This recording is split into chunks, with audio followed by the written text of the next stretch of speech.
Even though you are asking for 2 cases a day, you're able to do more than that. That's 2 cases each, to clarify that. I see. Thanks.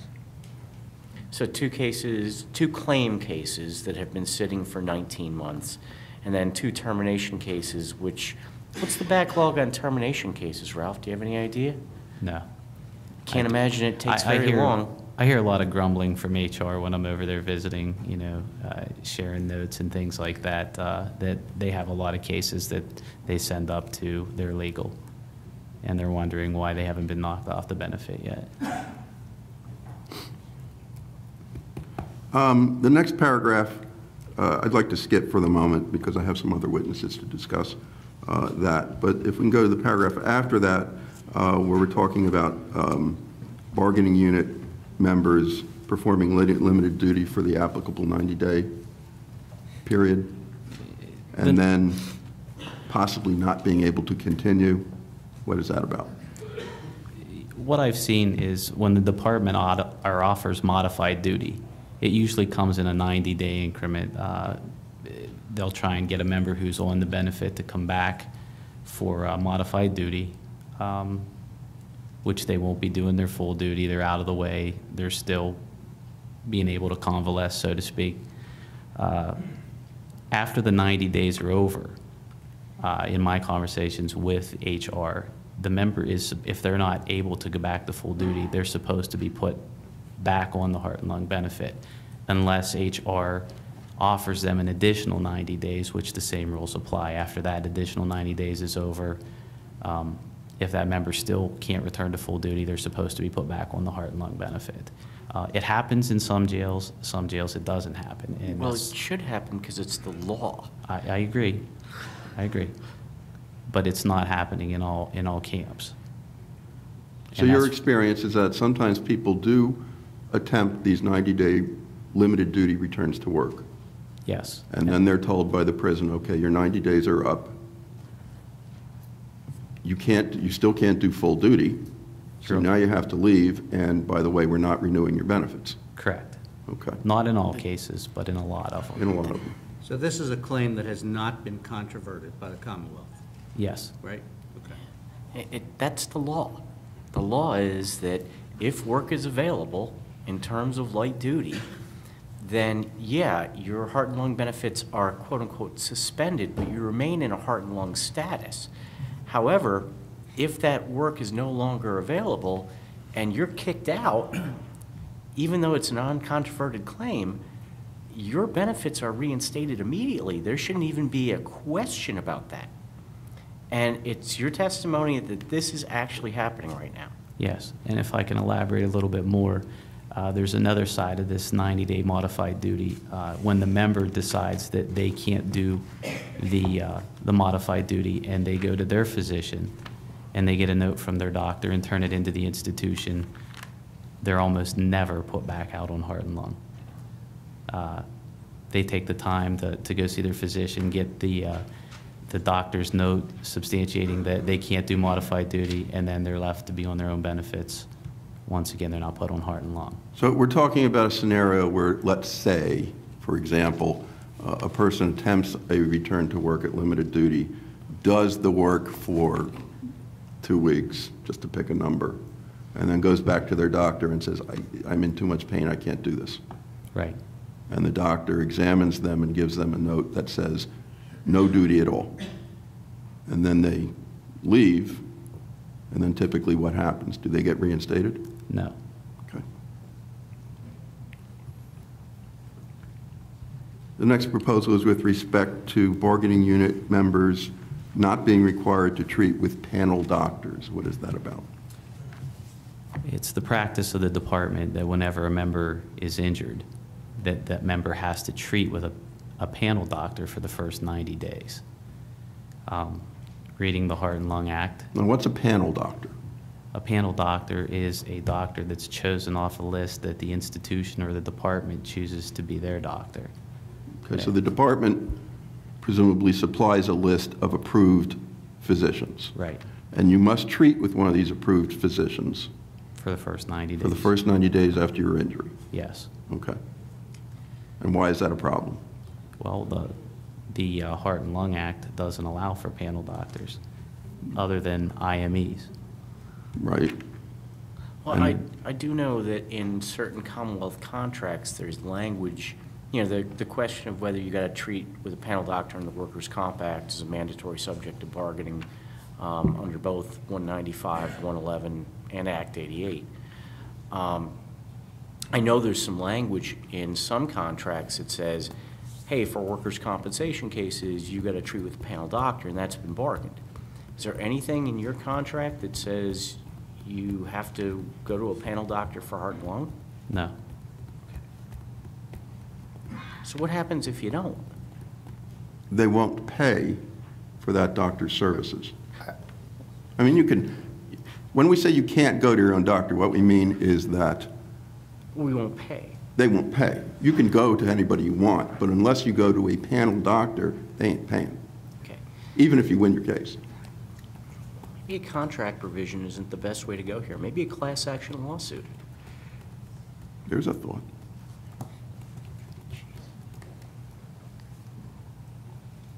And So the person is essentially not allowed to treat with their own doctor for No. the first 90 days.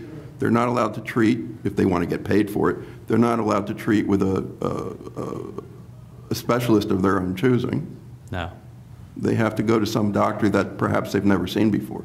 Yeah, the panel doctors, in some cases, I believe, I'll just say in the Lyons case that we're dealing with, not only was he forced to see a panel doctor, whenever we tried to get the narratives and the documentation from that panel doctor to present during his hearing, the panel doctor denied us those reports. In other words, in this one particular case, the officer treated with a panel doctor because he had to. Correct. We needed to get a report from the panel doctor stating to a reasonable degree of medical certainty whether or not the injury and the disability was work-related, because that's the level of proof that you need, right? Yes, And the doctor refused to give us a report one way or another. correct. But that was the only doctor he treated with.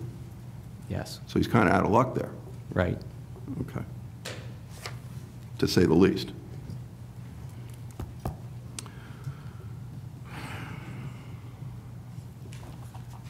The next thing we want to talk about, and actually, to Mr. Tressler's relief, it is now Mr. Cimbala's turn, is our idea for establishing sort of a, if you will, a small claims court for closed-end heart and lung cases of limited duration. So that cases where the claimant is seeking heart and lung benefits for a period of 21 days or less, we can resolve these cases more quickly. And the guy's already back at work, and we're only talking about a 21-day closed period of time. We're proposing a method by which these cases can be decided more quickly, so that we can get these cases off the docket, get these people a decision one way or another, and move on. Chris Cimbala is a member of our law firm. He is very experienced in the areas of heart and lung practice and very experienced in the areas of workers' compensation practice, and he's going to talk a bit about how this panel presumably would work. Just spell your last name, please, for the, Christopher Cimbala, C-I-M-B-A-L-L-A. thank you. Our proposal is similar to any Act 195 or Act 111 panel. We would propose a tripartite system where there would be 3 arbitrators, an arbitrator or an attorney on behalf of the respective parties, an arbitrator or an attorney on behalf of the DOC, and another for PSCOA. The neutral would also sit on this panel, of course. The respective arbitrators or attorneys would present the case on behalf of the DOC and the PSCOA to that neutral. They would present their case by way of documentary evidence. And the documentary evidence could be affidavits, could be medical records, could be narrative reports. They would present oral argument to the neutral, advocating their respective positions. After hearing both sides, the neutral would be asked to decide the matter. We would ask for a bench decision. Based upon the evidence submitted, offer a decision. This process would not provide for claimant testimony, witness testimony, doctor's testimony. The intent is to expedite the process. Through this process, we could address this backlog. Is this a separate backlog from what Ralph, testified about? No, it's not a separate backlog. We're Those are cases addressing within that backlog. the same backlog of cases. So some of the, excuse me, Okay. Sean, Sorry. some of the 152, did you say? Yeah. Cases that are in backlog are these types of cases. I am not a heart and lung Correct. expert, so You are correct. about how many, do you know? We don't have a concrete number because what we are proposing relative to this expedited arbitration process is that we isolate this to what we call closed periods of Right. disability. Very small claims, maybe 5 days, 10 days, 15-day claims, to sort of pull those appeals out of the mix would be difficult. So I cannot give you a concrete number on the exact closed or small claims that would be addressed by this panel, but I can tell you it's a significant sum. Do you think it's half? I would say at least a third. Okay. Well, I mean, the reason I ask is it certainly changes the math when, in Ralph's testimony in terms of eradicating the backlog on the non-closed cases, non-closed panel cases. Because instead of 152, if you take 50 out, you're down to 100. You have 4 cases a day, or 2 cases a day of those 100, right?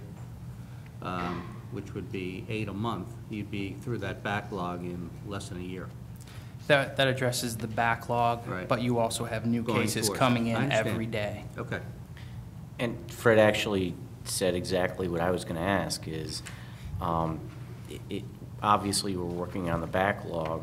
These are our techniques, but I think what you're saying is you want to have them in tandem, because if we do them in tandem, we can both handle the new ones coming in and the ones that have been sitting.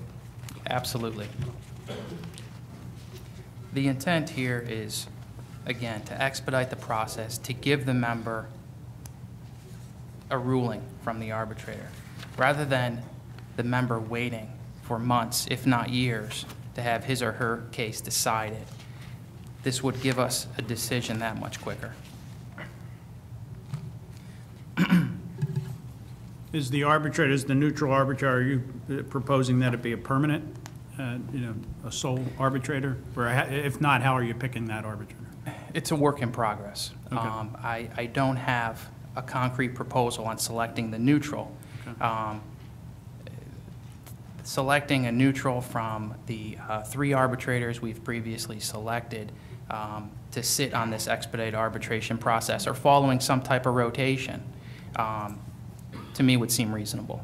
Okay. And why a tripartite panel when the party arbitrators are going to present the case?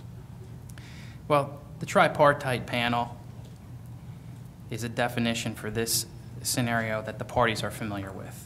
We're familiar with it in dealing with the Act 195. I use that only to describe this process. Lawyers have basic- to eat too, you know. Basically, it's 3 people sitting in a room looking at documents. Correct. If you want to call it expedited arbitration process, that would work as well. Okay. Chris, are you finished with your presentation? So I want to ask the chairman something if you are. I'm finished with my presentation relative to the expedited arbitration process, but if I may, I just wanted to address one example that I've seen. Mr. Blinn offered testimony relative to 2 cases he had dealt with where the department had denied benefits, and it was later found that it was a compensable work injury. I have one example that I'd like to talk to the panel about.